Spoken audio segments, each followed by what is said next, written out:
السلام علیکم ورحمۃ اللہ وبرکاتہ۔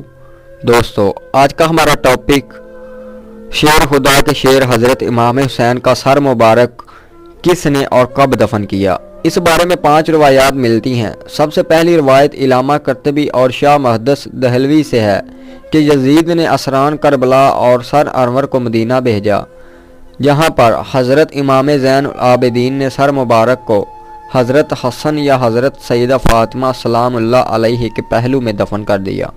دوسری روایت میں ابو ریحان البرونی کہتے ہیں کہ اسران کربلا 40 روز کے بعد کربلا واپس آ کر سر مبارک کو حسبت مبارک کے ساتھ ملا کر دفن کیا۔ تیسری روایت یہ ہے کہ یزید کے حکم پر سر امام حسین کو ہر شہر لے جایا گیا۔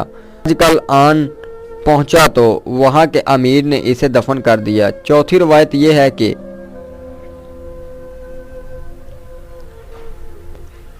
اسکلان میں جب فرنگیوں کی حکومت قائم ہوئی تو 548 میں طلحہ بن زریق نائب مصر نے آج کل ان سے سر انور کو لیا اور مصر لے گیا۔ وہاں اس نے مشہد حسینی بنوا دیا۔ اس کے متعلق علامہ ابن حجر تمیم کی روایت فرماتے ہیں کہ سلمان بن عبد المالک نے حضور صلی اللہ علیہ وسلم کو خواب میں دیکھا کہ آپ اس کے ساتھ ملاطفت فرما رہے ہیں اور اس کو بشارت دے رہے ہیں۔ صبح اس نے حضرت امام حسن بصری رضی اللہ تعالی عنہ سے اس کی تعبیر پوچھی۔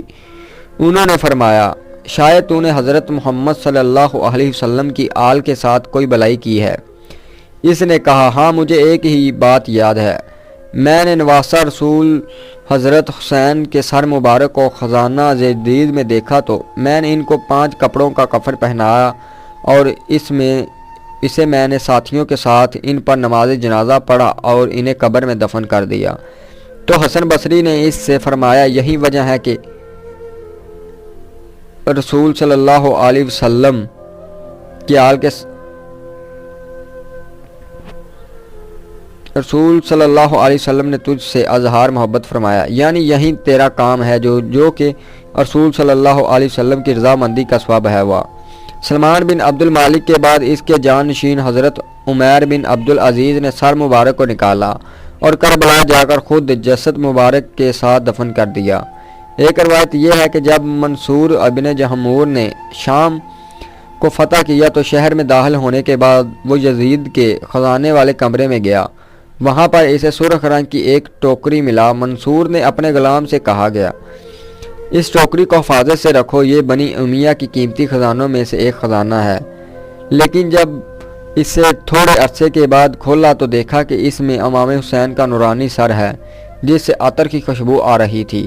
اس نے اپنے غلام کو حکم دیا کہ ایک کپڑا لاؤ۔